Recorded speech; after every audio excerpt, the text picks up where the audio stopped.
when our country is in war, we should all stand united, whether we are BJP or Congress or Communist.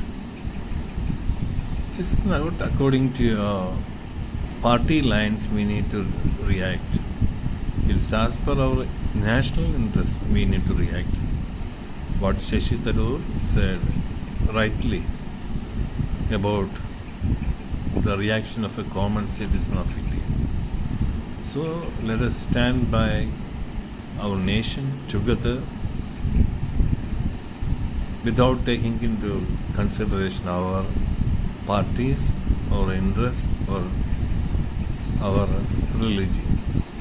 Let us all stand together and talk for our nation, India.